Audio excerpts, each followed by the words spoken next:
Hello दोस्तों, कैसे हो आप सभी। आज मैं आपके लिए कहानी लेकर आई हूँ घर के बुजुर्ग। रविशंकर जी के दो बेटे थे, एक सुरेंद्र और एक नरेंद्र। दोनों ही शादीशुदा और बाल बच्चों वाले थे। दोनों ही अपने पिता के साथ उनकी दुकान पर बैठते थे। मेन रोड पर परचून की दुकान थी। उनकी होलसेल और रिटेल दोनों ही काम करते थे। रविशंकर जी का स्वभाव, व्यापार करने का तरीका इतना अच्छा था कि वह दिन दुनी रात चौगुनी तरक्की करते गए। बेटों के बड़े होने पर अपने साथ दुकान पर लगा लिया। बड़े बेटे सुरेंद्र की पत्नी साधना कुछ ज्यादा ही तेज थी।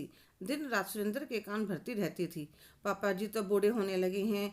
नरेंद्र आपसे कितने साल बाद दुकान पर बैठने लगा है, पर कल को उसे हिस्सा बराबर का चाहिए। नरेंद्र की पत्नी भी पूरा दिन घर का काम अकेले ही संभालती थी। फिर भी अब सुरेंद्र की पत्नी को उनके साथ रहना सुहा नहीं रहा था, क्योंकि उसके बच्चे बड़े हो गए थे। बेटा 14 साल का और बेटी 12 साल की।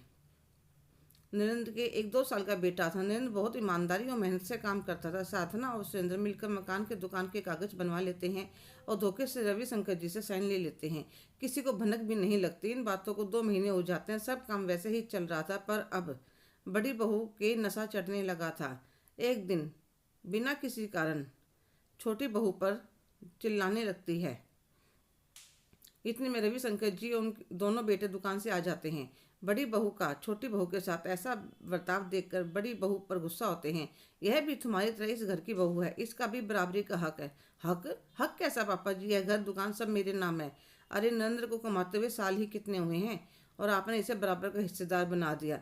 तो रविशंकर जी बड़े बेटे से पूछते हैं, बड़ी बहू क्या कह रही है?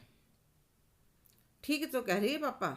नरेंद्र तो अभी 5 साल से लगा है काम में। मुझे तो कितने साल हुए आपके साथ काम करते हुए। पर आप लोग आराम से रहिए, मैं साधनों को समझा दूंगा। अरे नालायक, अब क्या समझाएगा? तुमने तो पहले ही डस लिया।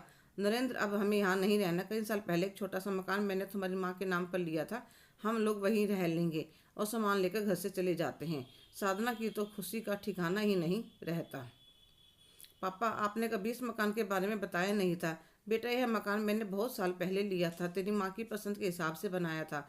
वह कहती थी जब पोता पोती हो जाएंगे, बेटे बहू मैं घर दुकान संभाल लेंगे। क्या पता बुढ़ापे में कोई हमें कोई साथ रखे ना रखे, तो नीचे दुकान बना लेंगे, ऊपर रहने के लिए थोड़ी बहुत सब्जियां उगा लिया करेंगे।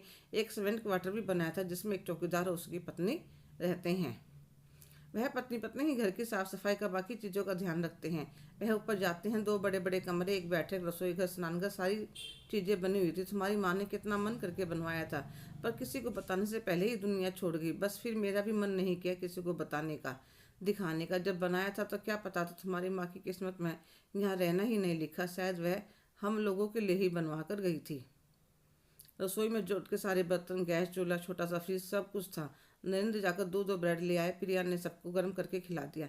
बेटा तो सो गया। तीनों बैठकर सोचने लगे। रहने के लिए जगह तो है, कुछ पैसे भी हैं, कुछ महीनों का खर्चा निकल जाएगा, पर कुछ काम तो करना ही पड़ेगा। तो छोटी बहू प्रिया कहती है, पापा मैं अपने मायके में बात करके देखूं?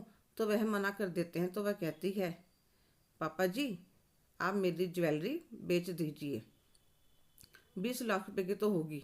आप नीचे होलसेल का काम शुरू कर लीजिए। नहीं बहू, वह तुम्हारे स्थिर धन है, हम उसे नहीं ले सकते। पापा जी आप सिर्फ मुझे कहने के लिए बेटी कहते हैं, पर मानते नहीं। नहीं प्रिया, तुम समझा करो बेटा। मैं यह नहीं कर सकता। क्यों नहीं कर सकते?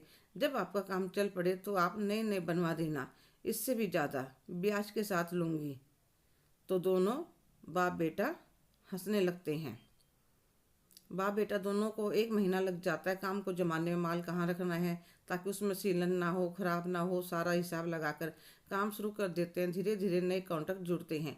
2 साल में फिर से पैसे जमा लेते हैं, क्योंकि नरेंद्र काफ़ी मेहनती था। रवि शंकर जी को व्यापार की समझ और सामान की परख, उसे रखने का तरीका, व्यवहार कुशलता, वे सबके धनी थे। उनको तरक्की करने से कौन रोक सकता। रात को अपने पापा के घंटा पर पैर दबाता, वह ससुर की सेवा करती। बुजुर्गों को इतना प्यार सम्मान प्राप्त हो, वहाँ तो लक्ष्मी मैया का रहना ही होता है। उधर सुरेंद्र से वही वही खाता का काम संभालता था, पर उसे लगता था सारा काम मैं ही संभाल रहा हूँ। और भाई और पिता के जानने के बाद वह बहुत ही परेशान रहने लगा था। उधर साधना का भी घर में एकमात्र राज खूब देर से सोकर उठती, पार्टी करती, ना दिया बाती का हौसला था, ना पति को देखती। मेड खाना बनाती तो इतना बना देती कि उसके परिवार का भी काम चल जाए। जब मेड कहती मालकिन खाना बच गया है, तो कहते तुम ले जाओ, हम पैसे वाले लोग बासी खाना नहीं खाते। उधर बिना समझ के अनाज छील गया, गुड़ बहने लगा। बारिश के दिनों बहुत भारी नुकसान हो गया। बाजार में जितना नाम कमाया था सारा खराब गया। लोग माल देने से कतराने लगे। खरीदार माल की हालत देखकर बिना लिए चले जाते। जहाँ नरेंद्र तरक्की करता जा रहा था, सुरेंद्र कर्ज में डूबता जा रहा था। कुछ महीनों में सब बर्बाद हो गया। अब वह साधना पर गुस्सा होता है। तुम्हारी वजह से मैं बर्बाद हो गया। ना तुम्हारी बात मानता, ना मुझे यह दिन देखने पड़ते। तो वह कहती है चलो पिताजी के पास चलते हैं, उन्हें वापस ले आते हैं। नरेंद्र उसकी पत्नी वहीं रहेंगे, पर मैं कहाँ जाऊँ, मुझे तो यह भी नहीं पता वह कहाँ रहते हैं। मैं कोशिश करती हूँ और वह एक हफ्ते अंदर उनका पता कर लेते हैं। सुरेंद्र और साधना दोनों पत्नी पत्नी वहाँ जाकर रविशंकर जी के पैरों में गिरकर रोने लगते हैं। अभी दुकान में थे, ग्राहक देख रहे थे, वह कहने लगे ऊपर चलो मैं भी आता हूँ। फिर उन्हें देखकर चंबे में थी, यह यहाँ क्या करने आए हैं। बस ससुर जी ने ऊपर भेजा था इसलिए चाय पानी पिला दे। फिर रात के खाने की तैयारी में लग गई। मकान को देखकर सपना कहने लगी कितने किराए में लिया। यह हमारा अपना है, पापा जी ने मम्मी जी के लिए बनाया हुआ था। अच्छा, हमें तो पता ही नहीं था। अच्छा ही हुआ ना भाभी जी, वरना हम कहाँ जाते। साधना प्रिया का सारा समझ बाहर आकर बैठ जाती है। कई घंटे बाद बाप बेटा दोनों ऊपर आते हैं, हाथ मुंह धोकर सुरेंद्र के पास बैठकर कहते हैं कैसे न हुआ। पापा आपको लेने आए हूँ, नरेंद्र का काम तो आपने करवा दिया, मेरे लिए भी तो आपकी कुछ जिम्मेदारी है।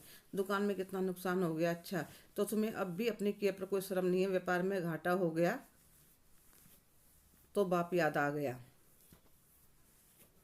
तो सुनो सुरेंद्र, तुमने अपने साथ साथ नरेंद्र का हिस्सा ले लिया। यह काम छोटी बहू ने अपने जेवर बेचकर शुरू करवाया है, इसलिए तुम अपने घर जाओ, अपनी जिम्मेदारी खुद संभालो। मैं यहीं रहूँगा अपने बेटे बहू के पास। और खाना तैयार है, खाना खाकर जाना, हमें भूख नहीं है, कहकर दोनों चले जाते हैं। उधर नरेंद्र तरक्की करता जाता है और रविशंकर जी दिवाली पर बहू के सारे गहने सुनार से लाकर दे देते हैं। फिर कहती है पापा जी ये तो पुराने जेवर हैं। हाँ बहू, मैंने सुनार से कहा था, भाई विश्वास हो तो तोड़ना मत, कुछ समय के बाद ले जाऊंगा। और एक नई सोने की चैन बहू को दिवाली के नाम की देते हैं। घर रोशनी से जगमगा उठता है। सही बात है, जैसी नीयत वैसी बरकत हो ही जाती है। हेलो दोस्तों, कैसे हो आप सभी। आज की कहानी आपको कैसी लगी कमेंट करके ज़रूर बताइएगा। अगर आप मेरे चैनल पर नए हैं तो लाइक, शेयर, सब्सक्राइब करना ना भूलें। धन्यवाद।